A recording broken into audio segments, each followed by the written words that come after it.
Hi, my name is Eric Willison and I'm an Ohio attorney. I've been practicing in the area of landlord tenant law since about 1996. And I'm going to talk to you today a little bit about the return of security deposits and what a landlord can and can't deduct from the security deposit. It's important to note from the outset that relations between landlords and residential tenants in the state of Ohio are governed by Ohio Revised Code 5321.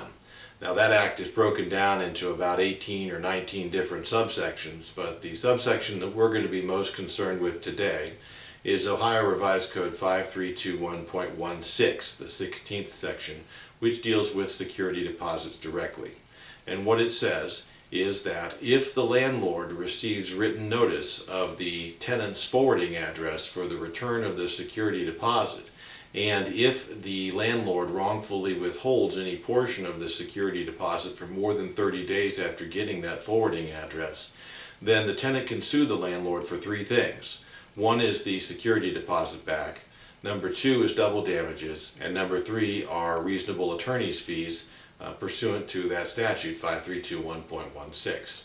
Now, the difficulty here is that the statute imposes no requirement of, and here's a legal term for you, scienter, upon the landlord's part. In other words, the tenant does not have to show that the landlord was trying to be devious and trying to cheat the tenant out. The mistake in deducting something that was improper or withholding something that was improper from the security deposit could be an honest mistake by the landlord's part. It could even be a miscalculation in math. That's too bad for the landlord. If you've wrongfully withheld the security deposit for more than 30 days after getting the tenant's forwarding address in writing, then you're done. You've got double damages liability and you've got attorney's fees liability. Now, this puts the landlord in a difficult position sometimes because the landlord may in good faith make a decision to withhold something and then have a court later on say, well, no, you shouldn't have withheld that because that was permissible for the tenant under the law. So what is it then that the landlords can withhold for?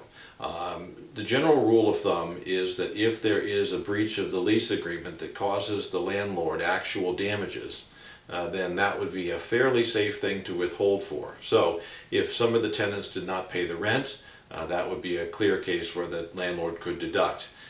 If there is damage to the place that goes well beyond reasonable wear and tear, like graffiti on the walls or windows that the tenants broke out or doors that the tenants kicked in or things like that, appliances that the tenants took with them when they weren't supposed to, all of these could be deducted. Now, however, the law has consistently stated in Ohio that the landlord cannot deduct for reasonable wear and tear. Now, what is reasonable wear and tear? Reasonable wear and tear has been defined by Ohio cases as anything that's not a violation of Ohio Revised Code 5321.05. Further, it's important to note that if the landlord is making these deductions, he needs to take into account the nature of the lease agreement. If this is a lease agreement between a landlord and an elderly couple in a one-bedroom apartment in a quiet section of town and all they have is a bird, then yeah, the landlord could figure that there shouldn't be too much in the way of damages when he comes back and takes back the place at the end of the lease agreement.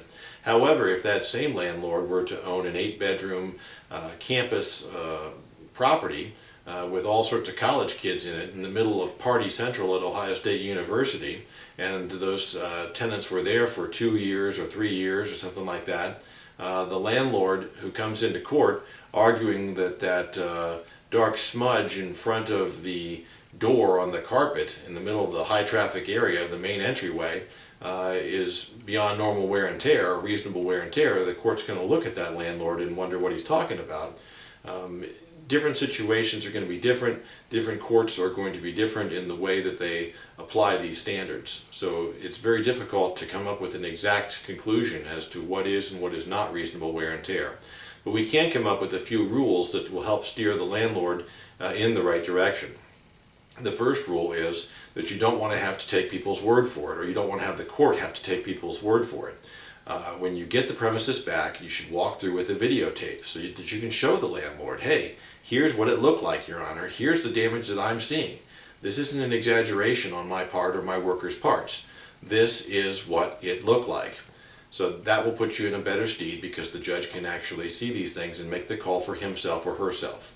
Secondly, you want to have a picture or videos of what the place looked like when the tenants moved in, because the judge is going to want to know if this place was trashed when they moved in. If it's trashed when they moved out, you don't get to make the deductions.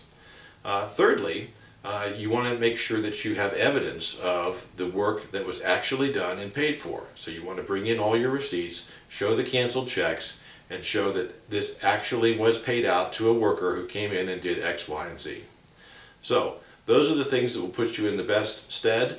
One last thing that you might want to think about is always take a conservative attitude when making deductions from security deposit. If you're thinking, gee, I could deduct $150 and it could go either way, well, maybe you should think about, if this goes to a court of law and we have a trial over this and I lose, I'm going to spend a lot more than $150 defending myself in the case, and then I may have to pay double damages and I may have to pay the other side's attorney's fees.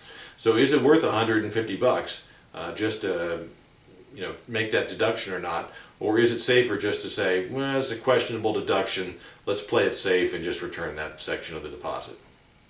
If you have any questions or concerns, or if you need help as a landlord or as a tenant, you can reach me at 614-580-4316, or you can reach Andy Ruzicho, with whom I do a lot of work, at 614-447-2365. Also, you can visit our website at www.ohiolandlordtenant.com. Thanks.